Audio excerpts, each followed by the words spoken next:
Toxic things parents say to their children, and why the words never really leave. What if I told you some of the things you still struggle with today didn't start with you?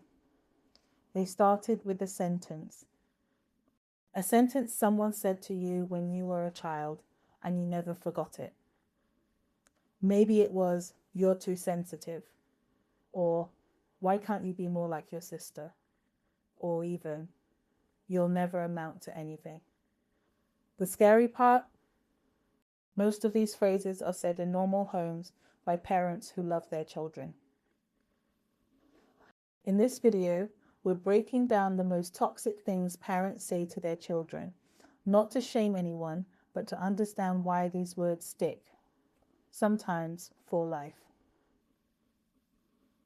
We'll look at what these phrases really do to a child's mind, how they shape adulthood, and most importantly, what to say instead.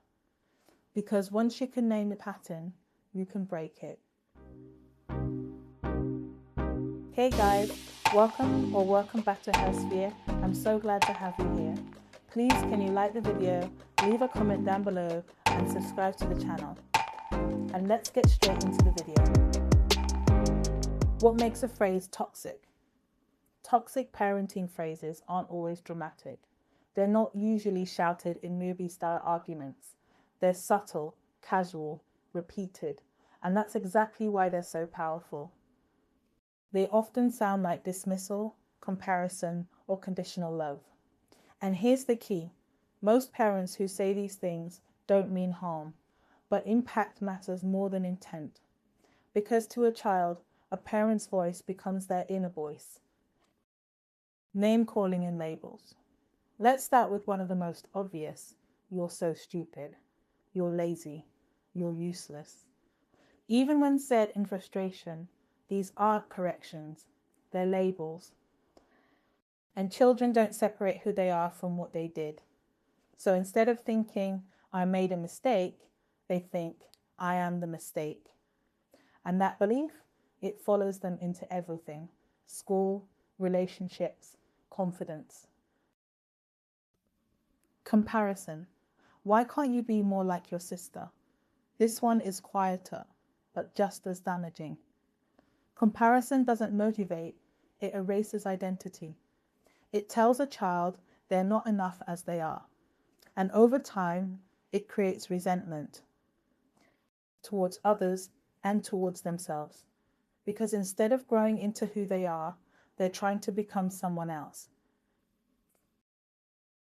Guilt and emotional pressure.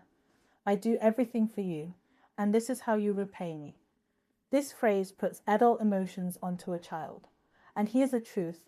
Children aren't built to carry emotional debt. So what happens? They grow up feeling responsible for everyone else's feelings. They become people pleasers, over-apologizers, always trying to earn love they should have received freely. Dismissing emotions, "You're too sensitive," "Stop crying," or worse, "I'll give you something to cry about." These phrases teach one dangerous lesson. Your feelings are a problem. So instead of learning how to process emotions, children learn how to hide them. And that doesn't make emotions disappear, it just buries them deeper. Extreme statements. Some phrases go even further. "I wish you'd never been born. You ruined my life." These aren't just hurtful, they're defining. Because a child cannot unhear something like that. It becomes a core belief. I should not exist. And that belief can shape a lifetime of self-worth. Because I said so. Then there's the classic, "Because I said so." It might seem harmless, but over time, it teaches children something subtle. Your voice doesn't matter. Your questions don't matter. And eventually, your thinking doesn't matter, which can impact confidence, decision-making, and trusting themselves later in life. Why these words stick? So why do these phrases stay with us for so long? Because parents are a child's first mirror, And children don't think, my parent is wrong. They think, something must be wrong with me. That's how identity is formed, not through logic, but repetition. And repeated words become beliefs. Impact in adulthood. This is where it shows up later. Chronic self-doubt, anxiety that doesn't seem to have a clear cause, difficulty trusting your own decisions, struggling to accept compliments, or always putting others first. These aren't random traits, they're learned patterns. And once you see the pattern, you can start to change it. Toxic versus strict parenting. Now, let's be clear. Not all firm parenting is toxic. Strict parenting focuses on behavior. The action wasn't okay. Toxic parenting attacks identity. You are the problem.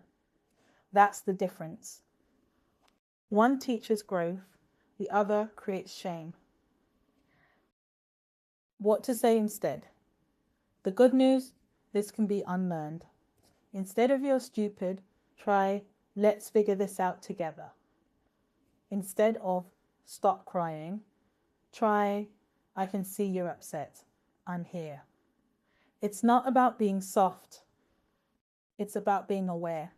Because the goal isn't perfection, it's connection. Healing as an adult. And if you grew up hearing these things, start here, name the phrases. Notice how they show up in your inner voice. Write them down. Talk about them. Because what was once said to you doesn't have to define you. Breaking the cycle. Most parents repeat what they were taught. That's how cycles continue. But cycles can be broken with awareness, pause, and repair. Even something as simple as, I'm sorry, that wasn't fair, can change everything. Final thoughts.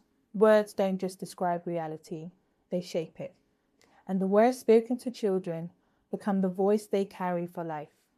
So whether you're healing from your past or shaping someone else's future, it's never too late to choose different words. If this resonated with you, comment below what's one phrase you're choosing to let go of today. And if you're trying to break the cycle, you're not alone. Make sure to like, subscribe, and share this with someone who needs to hear it. To learn more about this topic, check out the description box below.